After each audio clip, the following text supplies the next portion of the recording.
running a stop sign moments before striking and killing the cyclist. There was no hot pursuit. If the person is acting as a federal agent, then they are immune from state prosecution. Welcome back to the LackLuster channel.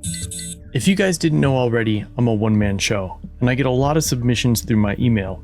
Now, a lot of times, that comes in the form of a news broadcast, and honestly, sometimes there's just too much content for me to cover. So for today, we're going to try something new. Here are a few stories that I was sent just this past week. The following are just a few stories related to law enforcement that were submitted to me in just the past week. For our first case, we'll take a look at Seattle. Here we have a DEA agent conducting an investigation in a suburban neighborhood. There's an entire team with multiple vehicles that are unmarked. One of the officers fell behind and was trying to play catch up by speeding through the neighborhood and blowing stop signs.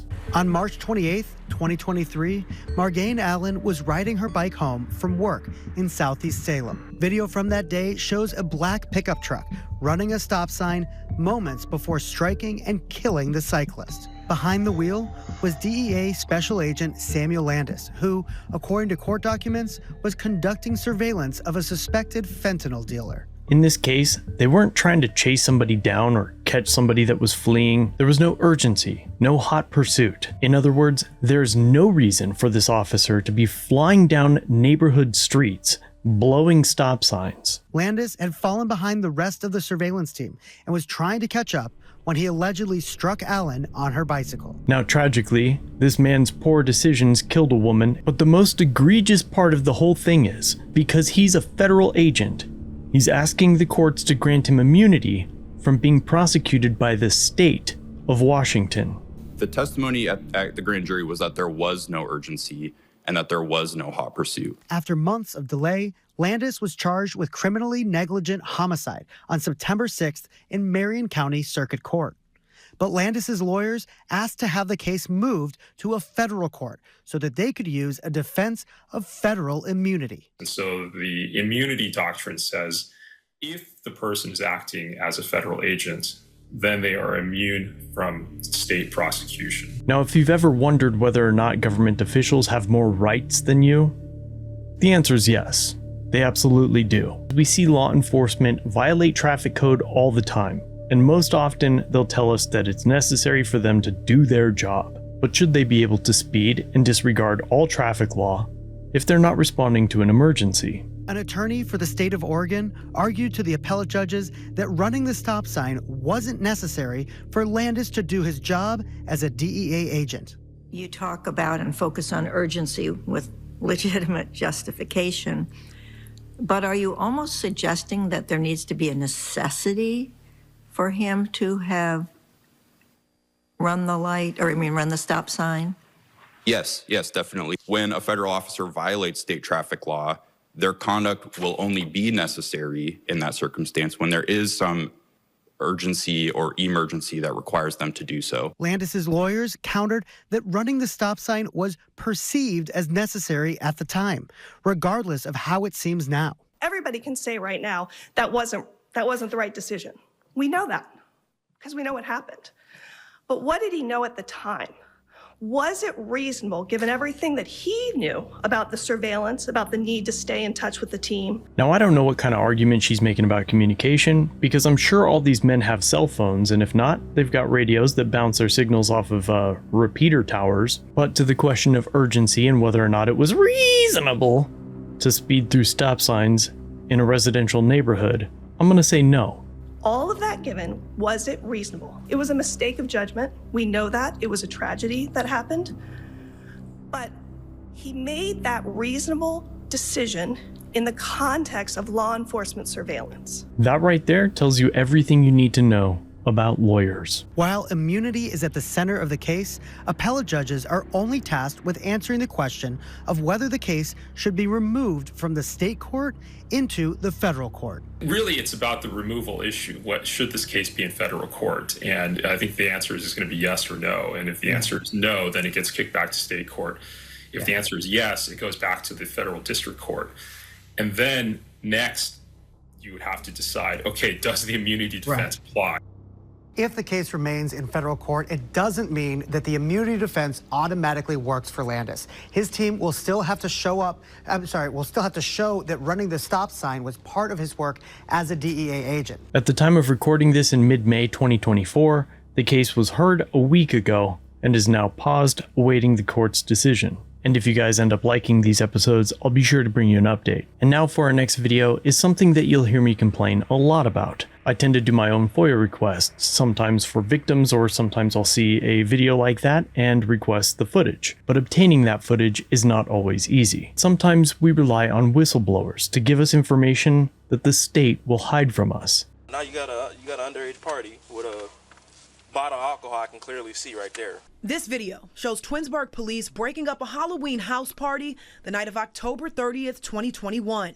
It involved nearly 100 juveniles. This party on Andover Drive is front and center in a public records lawsuit filed against the city of Twinsburg and the police chief Thomas Mason.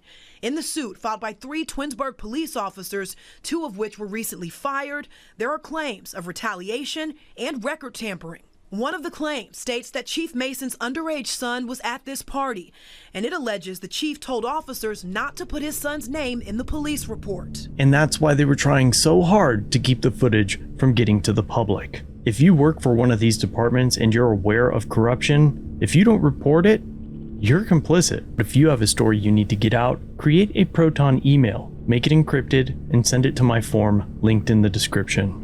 The city sent a statement calling the allegations in the lawsuit a, quote, despicable smear campaign.